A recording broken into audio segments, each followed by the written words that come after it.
the Miami Beach skyline, which disappeared very quickly about 45 minutes ago. We had a tremendous tropical squall, and now look on the radar.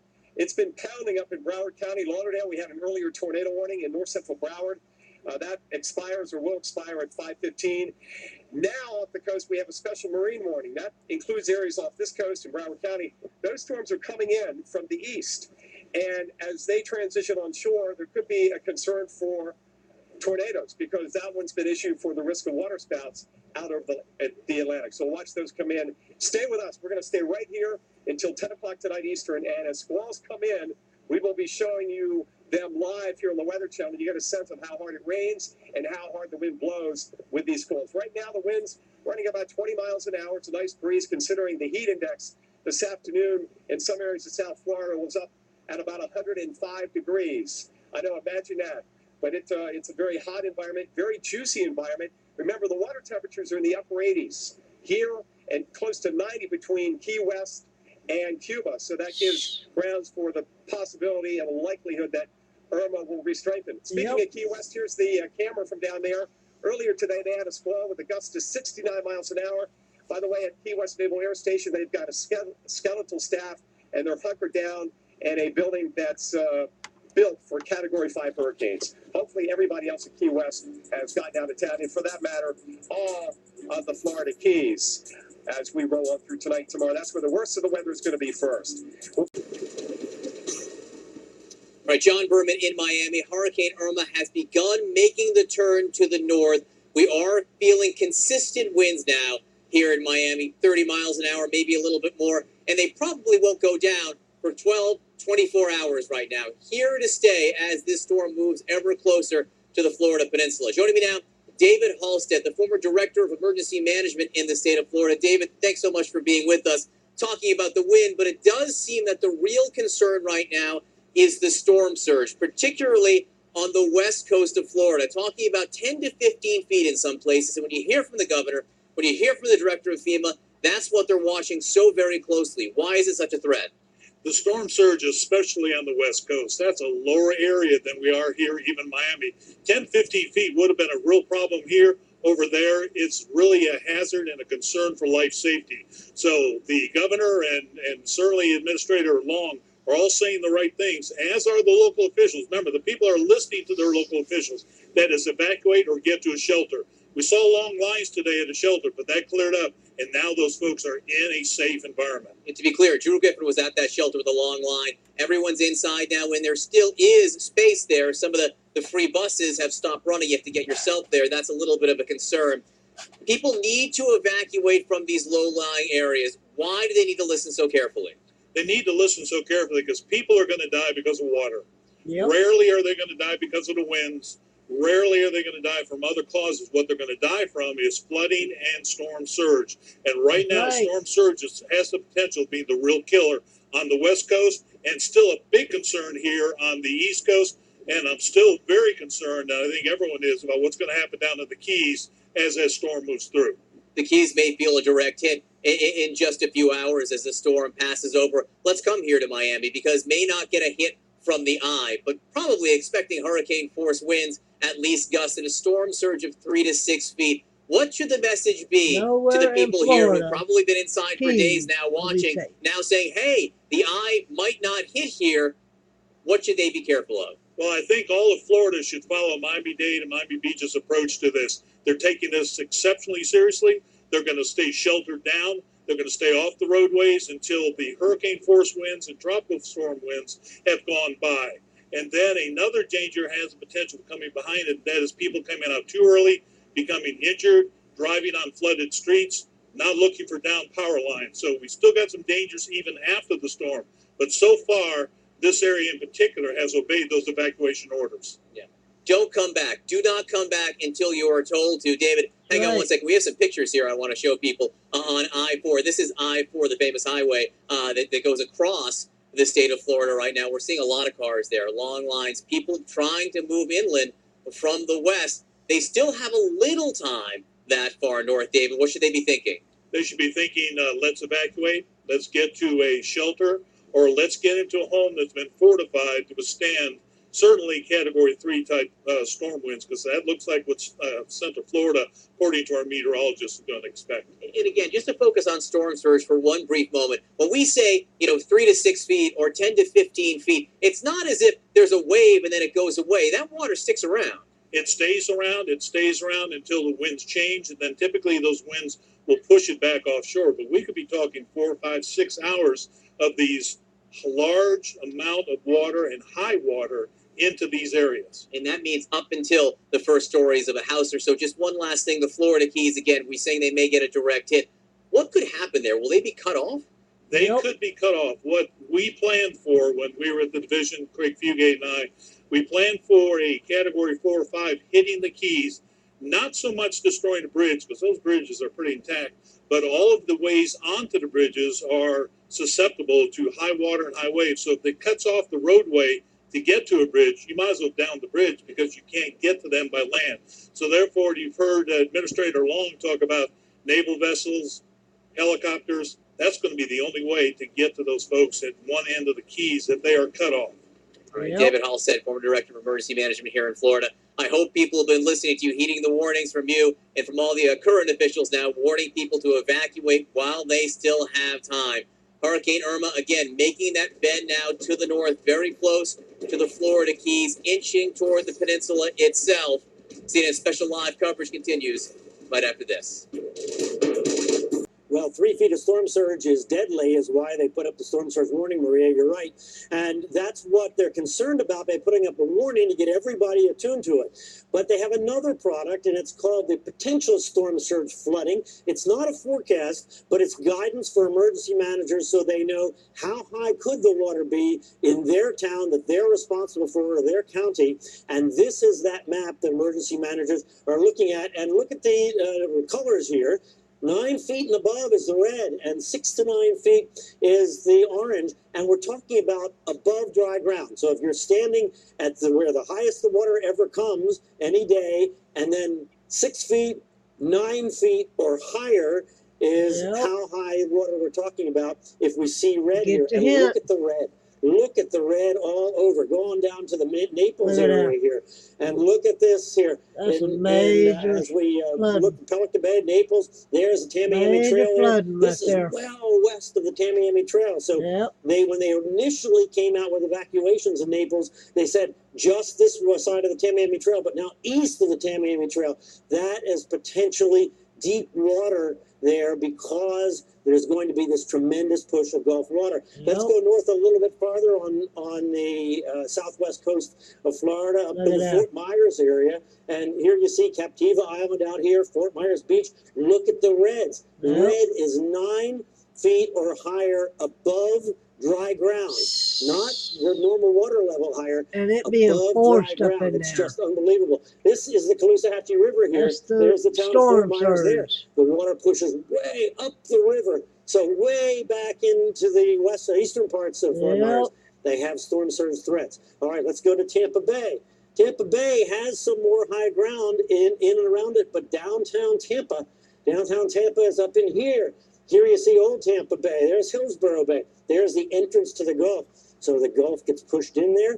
There's no place for it to go. So it's trapped. Now, why is this so important? Because water is very different from air. When water comes in and it reaches up to about 3 feet, well, it sweeps you off your feet. It floats the car. And then this water can pick up anything that's down on the street that is that can't tell you what's going on. Any messy thing that comes up out of the sewer. So this is dangerous situation here for you, your car, your house, or anybody else. This is not survivable, and that's why we evacuate. We don't evacuate to be sure you don't get trapped in the water. All right, back to supposed to do fine, and we're going to see. All right, this we have not shown you, and this is updated from 5 o'clock, and look at this. The entire panhandle of the state of Florida is under a hurricane warning, including Tallahassee. It's unbelievable. I'm sure it's never happened before. I didn't look it up, but I'm just absolutely sure that has never, ever happened before. Not that much of Florida. The entire state of Florida needs to be aware that there is a threat impending of a hurricane affecting where they are. And farther north, We have tropical storm watches, and we have tropical storm warnings in this area here up into Georgia and South Carolina. And this is all going to expand. It's only because we're more than 48 hours away from affecting a much bigger area. This is a giant system. It's not the kind of thing that we are all used to. We thought that Harvey was big. This is so much bigger. This is just an incredible thing. So here is the odds. Why is the hurricane warning up? Well, these are the tropical storm force winds, and some of these areas will gust to hurricane force. And look at it. It's right peg. The needle is pegged here. 90% of the entire peninsula of Florida. A little tiny bit less right on the East Coast, but still, we have to think of hurricane force winds are likely at least in gusts. And in terms of the sustained hurricane force winds and the most intense hurricane force winds, there is the corridor.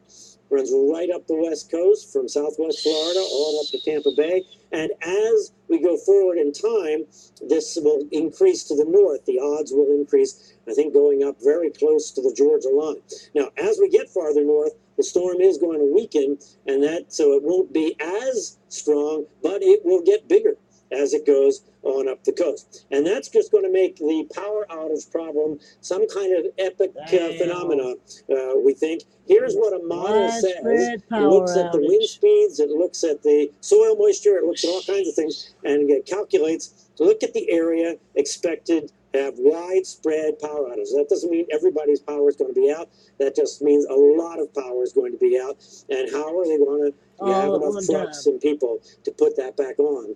It's a daunting thing, and even possible all the way up into Kentucky and Virginia. I mean, this is just a monstrous thing. All right, here's the latest advisory: 125 mile an hour winds. There you see the pressure is 933. So the pressure has come down just a little bit. Now, whether it's wobbling, I'm going to look at it close up in a second, but whether the pressure is wobbling or whether the storm is wobbling, or we're seeing a move away from Cuba now and a lowering pressure, and we're going to see the winds come up. That's the expectation, but we can't really say if that's indeed happening yet. You clearly see what looks like a move from away from the Cuban coast here and up to the north. Now, the question is whether it's going to do something like that or whether it's going to just continue on average on up to the Florida Keys, which is the expectation, and it's going to run over water here that's up near 90 degrees. I mean, it's incredibly deep, warm water. This is the Straits of Florida that becomes the Gulf Stream as it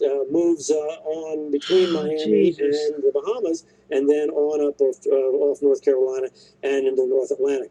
The other thing about this trip next to Cuba, we talked about it yesterday, was would that disrupt the circulation? If the circulation's disrupted, it's like throwing a monkey wrench into an engine. It doesn't run right. Well, the problem is we're seeing just a perfectly round core to this hurricane. We really don't see any significant impact in the structure of it. So once the flow doesn't involve the Cuban landmass here, we're just fearful, and it is forecast that this is indeed going to intensify. All right, we can't look at this map too much because this tells the story of the real threat from this hurricane, and that is the storm surge. And a storm surge is the ocean or the Gulf driven by the wind against the shore. So when you see onshore flow like this, what that's doing is pushing the water. It's like blowing over the bathtub. It's pushing it all to one end. And so it's pushing it right now against the Florida Keys, and it's beginning to push it against the southeast coast here of Florida. But on the Gulf side, it's pushing it out at the current time. So there's no threat of storm surge right now on the Gulf side. Now let's go forward in time. And here we are now at 7 p.m. tomorrow. So it's through the day tomorrow. And now you see there's really strong flow against the southeast coast and even farther north. So the east coast is getting storm surge at this point. The west coast in general is not, although circulation is probably like this. So south of Naples down to Everglades City, by that time the storm surge is in there, and you've gotten some storm surge with the most intense winds that have moved into southwest Florida. And then we go later on Monday, and now the winds are coming off the Gulf, and the whole west coast from Tampa south is subject to a continuing storm surge all the way through Sunday night and into Monday, and probably through Monday, as is a good part of the southeast coast, but southeast U.S., but it has led up, as Mike Seidel said, by Monday morning got family on right in the there. southeast Florida coast. All right, let's go back to Mike in Miami, right by downtown Miami, and that amazing Brickell corridor there. Mike? Okay, Brian, let's get you the update. We've got some breaking news here from Monroe County. This is the Florida Keys. We have another tornado warning now issued for the lower Keys. This is down around the 7 Mile Bridge. It's moving southwest, and the tornado warning till 6. This includes the Key West area, also Boca Chica, and the Boca Chica Channel. Fortunately, just about everybody has left the Keys, but heads up there, just a sign of things to come across the entire state of Florida, and even up into parts of the southeast as we get into Monday and Tuesday. That tornado threat in parts of Georgia and South Carolina will come up as we get into the first part of the week. Back here, that's Brickell Key. We're right off the Brickell section of Miami, the financial district, hotels and condos. Everybody pretty much has left town or left this area. They're concerned with flying shrapnel and glass. All of these buildings are going to be fine. We're not going to get the kind of winds that would really cause some issues. These condos are basically rated up to at least 135 miles an hour. We're not going to get those kind of winds here. Yeah, we do have a okay. light chop rolling in from Port Miami, and in the distance, the dark skies looking out over the Atlantic or looking east over Miami Beach. And we're keeping an eye on the radar because of those squalls coming in. We had one earlier. We just got some video. One of our Weather Channel viewers driving up and down Brickell. I've just set that in. We're going to get that turned around, and we'll show you what it looked like in a few minutes on Brickell during that squall. That was about 4:15 Eastern here in Miami. Keep in mind, hurricane warnings up for the entire east and west coast of Florida. The only exception would be from Appalachia Bay and the Panhandle. You're not under a hurricane warning, and those warnings could be extended up the coast into the southeast as we go into tonight and tomorrow. The timing here in Miami, Fort Lauderdale, the Palm Beaches, the Keys, well, we're already getting wind gusts in the Keys over 60 miles an hour. But the worst of the weather will be late tonight, tomorrow morning, into Sunday afternoon. As far as Miami goes, once the storm goes by to our north latitude, so you draw a line across the state, it's going to go up on the west side. Once it goes by, then the winds are going to come around to the southwest and west. So any surge issues, we're forecasting a 4 to 6 foot surge in Biscayne Bay and this whole area here in Miami. That water is going to get blown back out. So that's not going to be an issue anymore. But we're still going to have the impact of the wind and that severe threat, that tornado threat, which will continue through Sunday night into the early hours of Monday morning. By Monday here, the sun will come back out and we'll be able to assess what kind of impacts we had here in South Florida. Next stop here, as we continue our coverage on the Weather Channel, we're going around the clock here on the Weather Channel 24/7. We've got crews up and down the West Coast. Paul Goodlow, Jim Cantori. We also have Chris Bruin and Stephanie Abrams lined up on the West Coast. And we've got Reynolds Wolf in Jacksonville Beach. He's up there right now. Reynolds, I know you're farther away from the center. I have not looked closely at what you've dealt with this afternoon. Have you had any squalls yet? And what have you noticed as far as the surf? Because that swell is propagating hundreds of miles away from Irma. Oh, no question about it. You're right. Yeah, absolutely right, Mike. What we've had in this area have been just the winds that have been kind of a constant. Right now, they've actually been a little bit of a let-up.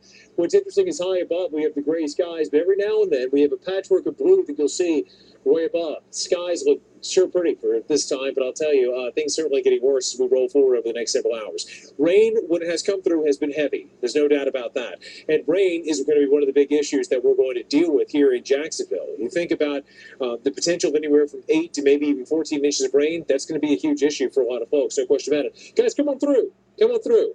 Absolutely. A lot of folks out taking advantage of a few moments where it is not raining and knowing that conditions could get worse in the next several days. Obviously, it's going to be quite a change, no doubt about it.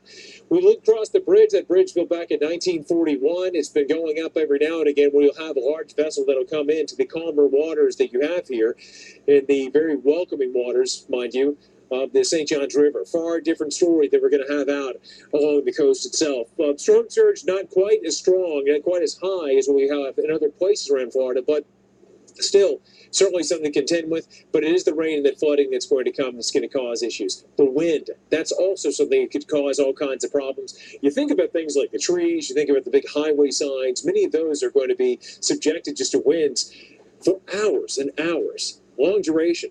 And also think about the shifting of the winds. At some point, they're going to be coming in from one point of the compass, pushing the trees and testing those root systems. But then when they get the back half, the trees sustain some dams, could sustain more, and then possibly topple over. And that is such a huge part of the story when you think about it. Roadways that are going to be blocked.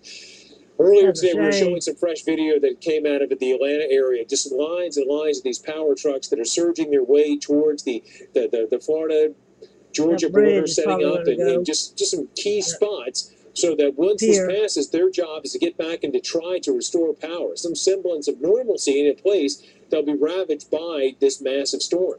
So once they try to get out, they're going to be clearing the roadways. When they clear the roadways, they're going to then try to bring the cables back up and try to restore that power for possibly millions of people. Hard to believe, Maria. I think the last count I saw, maybe the numbers have changed a bit, but I think it was anywhere from 1.7, 1.8 million customers, not people, but customers. Then you think maybe you've got four people to each dwelling. Yeah, we're talking millions that are going to be affected. And what's even worse, Maria, it's not going to be something that's going to be fixed in just a matter of days. This could take weeks and weeks. And Reynolds, it's not just volume, right, of the power outages, but the physical conditions that they have to wait for in order for them to get out and even start. So really tough work already ahead for them. Reynolds, thank you so much. And Reynolds and Jacksonville, we want to talk about some other cities and the impacts as well, because, again, we have hours now leading up to some of the toughest conditions, and we want to make sure you're ready for it. So Sarasota, looking at those gusts really picking up as we get from late tonight, early tomorrow morning. And think of that as the finish time of when you really have your plans buttoned up, you're done sitting where you're going to be sitting. And then those gusts really pick up. We're talking 100 plus, the really core of the damaging winds later on Sunday. But look at that rainfall too, 8 to 12 inches on top of significant storm surge, 10 feet. You have that storm surge warning in place. Tallahassee as well, we have the gusts we expect on that 40-mile-per-hour range to pick up Sunday evening, but we could easily see winds gusting to 60 miles per hour on Monday. Another spot we're concerned about those power outages, and rainfall, 5 to 8 inches of rainfall. Again, significant and enough to produce the flash flooding. And you can see it's widespread. You do go farther west of Tallahassee, you're talking 2 to 3 inches of rainfall, but obviously anybody who's out there traveling needs to be aware of that as well. We get to now Savannah and Charleston. Rainfall at this level, always significant, always reason for concern for, say, 4 to 5 inches in Charleston. But here, too, we're concerned about the surge. So you have, once again, the rainfall, the rivers swelling, and then the surge. And that could lead to big, big problems in Charleston. And Savannah, we've got an eye on you as well. So looking at the impacts, gusty Monday into Monday evening, where they could be picking up to 60 miles per hour, 5 to 8 inches of rainfall, and up to 6 feet of storm surge. Again, reminder, storm surge meaning the level of water above where it's normally dry. Okay. Miami, now looking at those gusts picking up during the day on Sunday, up to 6 feet of storm surge, not minor impacts at all. One place, though, that could be looking at major impacts is Naples, Florida, and that's where we have our Paul Goodlow live for us. And Paul, I just want to remind our viewers who were watching this time yesterday, watching a beautiful sunset underway, and here we are already looking at the squally weather coming through. Yeah, to mention that might be the last sunset we actually view for a couple of days, and we might be able to still see one in about an hour or hour and a half or so. But looking north and south of the beach, I might see maybe 2 people. That's it. We can see all the way down towards the Naples Pier. There were definitely people there earlier today. We were down there and people sightseeing. The Weather Service actually installed a surge gauge on the pier, the beach by the pier, to determine how great the surge will be. And unfortunately, Maria, I think we're looking at kind of the worst case scenario.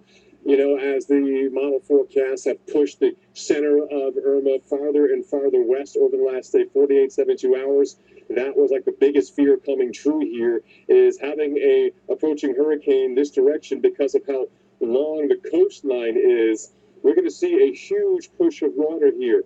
So, fortunately, most people have gotten that message and have gotten on out of here, or perhaps moving on up. We're going to have people move out of that way. Hopefully they have a higher place to ride this out. But I think they're kind of underestimating the power of water. Right now we're talking about up to a 15-foot storm surge. God bless your souls for those who stayed. That's being generous above the high water line here. So we're talking about, this is normally dry ground.